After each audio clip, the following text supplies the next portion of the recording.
Olá pessoal, vamos para a aula de número 10. Estamos nessa jornada com um curso completo sobre o entendimento do conflito que está acontecendo na Ucrânia. Então vamos para a aula 10, é uma série de assuntos que a gente está abordando aqui para que vocês entendam. Acompanhe comigo para a gente ver qual é o tema que vamos estudar aqui agora nesse momento. A gente está discutindo aqui a geografia da guerra, o conflito na Ucrânia, certo? Então acompanhe comigo qual é o tema de hoje. É a parte 2 da aula anterior, né? Revolução Russa de 1917. A gente já falou na aula anterior, né? Damos início sobre a Revolução Russa de 1917, parte 1. Agora a parte 2. Na parte 2, a gente vai começar a destrinchar de fato o processo revolucionário, né? Sobretudo a Revolução Bolchevique de outubro de 17. Né? Então veja, em 1914 a Rússia entrou na Primeira Guerra Mundial, porém em pouco tempo os russos perceberam seu atraso frente às potências imperialistas, né? Sofrendo pesadas derrotas na frente de batalha. Né? O povo russo passava a pedir o fim do czarismo, que era o regime, o antigo regime ou o regime imperial. Assim eclodiu a Revolução Russa. A Revolução ocorreria em duas etapas, fevereiro e outubro, com a liderança dos mencheviques e bolcheviques, respectivamente. Então a Revolução de Fevereiro foi liderada pelos mencheviques, né? Fase liberal burguesa, queda do czarismo, caiu Nicolau II, Rússia mantida na Primeira Guerra Mundial e continuava na frente sofrendo derrotas no fronte de batalha. Né? Lenin, dos bolcheviques, lança a tese de Abril, né? Paz, terra e pão. Paz, para a retirada da guerra, a Rússia da guerra, terra, a distribuição das terras entre os camponeses e pão, garantir melhores salários, melhores condições de trabalho para o operariado das cidades. Né? Está aqui Lenin discussando, como vocês podem observar, né? Os trabalhadores elevam o seu nome como um grande líder. Está aqui Trotsky, que foi outro grande líder bolchevique, companheiro de Lenin na liderança do movimento bolchevique para a Revolução de Outubro. Né? Então a Revolução de Outubro foi liderada pelos bolcheviques, foi uma fase socialista, enquanto a fase de fevereiro foi uma fase liberal burguesa, na perspectiva de modernizar o capitalismo, essa fase queria mudar o modo de produção para o socialismo. Né? Então, houve a estatização das grandes empresas, o início da reforma agrária, a Rússia sai da guerra a partir do Tratado de Brest-Litovsk, que foi de 1918, conflitos dentro da Rússia entre os socialistas e os contra-revolucionários, o chamado Exército Vermelho contra o Exército Branco. Então aqui nós temos uma postura. Né? Qual foi a postura dos bolcheviques? A postura dos bolcheviques sobre a questão ucraniana a partir da Revolução de outubro de 1917, né? Expressa nos artigos de Lenin, era de autodeterminação dos povos e denúncia à opressão czarista sobre o país, de reconhecimento de que o destino de uma república proletária deveria ser decidido por seu próprio povo e de confrontação com as posições nacionalistas ucranianas ou grão-russas. Né? Então, Lenin sabia que a questão do nacionalismo, né, alavancado aí por alguns símbolos, como bandeira, culto a algumas tradições, né? Isso era direcionado por outros interesses que faziam parte de uma perspectiva de relação de poder, de uma verdadeira autocracia. Né? Então, fatores que ajudaram Lenin a impor o controle comunista na Rússia entre 1917 e 24, quais foram? Né? O centralismo revolucionário por meio do Partido Bolchevique, com 600 mil membros altamente disciplinados, né?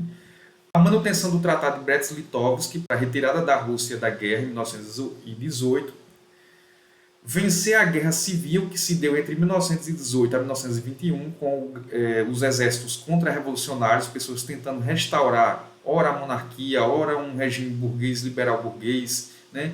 Então foi necessário o Exército Vermelho liderado por Trotsky para combater nessa guerra civil. Né? A execução do czar Nicolau II em 1918, a ação do comunismo de guerra, de 1918 a 1921, uma economia sob total controle do governo. Houve uma necessidade de racionalização, existiam esforços de guerras. Né? Então, a palavra da ordem era racionalizar, né? Era a questão da austeridade, tudo voltado para combater, vencer esse período da Guerra Civil de 18 a 21. Né? E proibição de toda oposição política e unificação dos sindicatos sobre o Partido Comunista. E a adoção do novo plano econômico, certo, pessoal? Aqui está Lenin, a grande figura, o grande líder da Revolução de Outubro. Tratado de Brest-Litovsk, em 1918, como a gente já falou. a Rússia, né, ela se retira da guerra, né, e aí coloca a Ucrânia como um estado neutro. Veja aí, olha, Estônia, Latvia, Letônia, Lituânia, né, que são os três países bálticos, né, zona de ocupação pelas potências centrais depois do tratado. Fronteira depois do tratado, fronteira durante o armistício de dezembro de 1917. Aqui está Lenin e a criação do socialismo. Após ter sido instalado o regime socialista na Rússia, o país enfrentou uma violenta guerra civil de 1917 a 21 entre o Exército Vermelho Socialista e o Exército Branco Contra-Revolucionário. O golpe de Lenin implantou o comunismo de guerra e é marcado pela nacionalização dos meios de produção, a requisição forçada das colheitas, o trabalho obrigatório, etc., através das chamadas sovkhozes e kolkhozes, né? Que eram fazendas coletivas, né, em que havia um trabalho coletivo e uma distribuição igualitária para os trabalhadores, e as cooperativas agrícolas, dominadas pelo Estado, né? Então havia um esforço de guerra para as pessoas trabalharem, para as cooperativas, para as fazendas coletivas, e haver uma distribuição de maneira equitativa, né? A NEP, que é a nova política econômica, ao fim da Guerra Civil de 1921, Lenin retrocedeu no controle da economia. Ele cunhou a expressão dar um passo atrás para avançar dois. O que é que ele quis dizer? Ele abriu alguns elementos das relações capitalistas dentro da Rússia socialista. Permitiu a existência da pequena empresa privada e do comércio. Apesar disso, o Estado permanecia dono das grandes indústrias, dos bancos e das terras. A NEP permitiu um rápido avanço na economia e foi vista por muitas potências capitalistas como um processo de aproximação com o capitalismo, né? No campo político, o Partido Comunista mantinha-se no poder através do regime do Partido Único. Aqui nós temos as fases da Revolução Russa, a Revolução Branca, né, que foi de março a novembro de 1917, tirou o czar do poder, instalou o governo provisório, reduziu a jornada de trabalho de 12 para 8 horas, anistiou presos políticos e permitiu a volta dos exilados, garantiu liberdades fundamentais ao cidadão e manteve a Rússia na Primeira Guerra. Já a Revolução Vermelha, de novembro de 17 a 18, bolcheviques tomam o poder no dia 7 de novembro, a gente chama de Revolução de Outubro, porque era o calendário gregoriano, né? O governo do Conselho dos Comissários do Povo, liderado por Lenin, firmou a paz com a Alemanha e saiu da guerra, confiscou as propriedades privadas, estatização da economia e nacionalização das empresas. A Guerra Civil foi de 18 a 21, 20 a 21, forças políticas monarcas montavam a contra-revolução, são apoiados por países como a Inglaterra, França e Japão. O Exército Vermelho, liderado por Trotsky, venceu. O Partido Comunista firma sua posição no governo e países ocidentais procuram isolar a Rússia, né? Então veja que desde essa época já havia essa necessidade de tentar isolar a Rússia. Lenin se vai, ele morre, né? Em 30 de dezembro de 1922, a Ucrânia somou-se como Estado, denominado República Soviética Socialista, as repúblicas soviéticas da Rússia, Bielorrússia e Transcaucásia, na formação da União Soviética. Então nós temos aí o início da formação da chamada União Soviética, que vai ser muito importante durante o período da Guerra Fria, né? É uma união de 15 repúblicas socialistas, que se declaram socialistas, desde o leste europeu aos países das nações bálticas e a própria Rússia, mas iniciou aí pela Ucrânia, juntamente com a União Soviética, as repúblicas soviéticas da Rússia, a Bielorrússia e a Transcaucásia. Em 1922, criaram a União das Repúblicas Socialistas Soviéticas, também conhecida como União Soviética, herdando os vastos territórios conquistados pelo Império Russo. Quando Lenin morreu, em 1924, tinha obtido sucesso em estabelecer o comunismo na Rússia. Lenin não deixou claro quem seria seu sucessor. Por isso começou uma disputa interna, né? A União Soviética foi um Estado socialista localizado na Eurásia, que existiu entre 1922 a 1991. Uma união de várias repúblicas soviéticas subnacionais. A União Soviética era governada por um regime unipartidário, altamente centralizado, comandado pelo Partido Comunista, e tinha como sua capital a cidade de Moscou. Teve suas raízes na Revolução Russa de 1917, que depois da autocracia imperial, após a revolta dos bolcheviques liderados por Lenin, derrubaram o governo provisório que tinha sido estabelecido. A República Socialista Federativa Soviética foi então criada e a Guerra Civil Russa começou.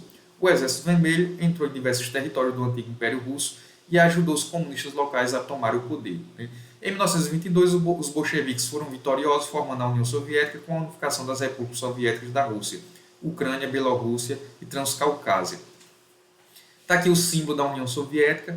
A União Soviética tornou-se uma federação de 15 repúblicas multiétnicas sob supremacia russa. Foi o primeiro país a adotar esse regime político e econômico e, nesse sentido, um imenso laboratório onde se puseram à prova as teorias do socialismo científico. Então, a gente pode dizer que a Rússia foi o primeiro país do mundo a adotar o modo de produção socialista, né, oficialmente. Como vocês podem ver aqui no mapa, pessoal, em 1922, após a Revolução do 17, liderada por Lenin, ocorre a formação da União Soviética, que são esses países aqui. A Rússia, que é o maior de todos, um país bicontinental, uma parte na Ásia e outra parte depois dos Montes Urais na Europa.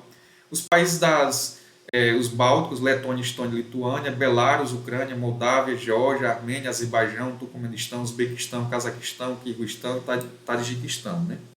Quem seria o sucessor de Lenin? Né? Trotsky defendia a revolução permanente.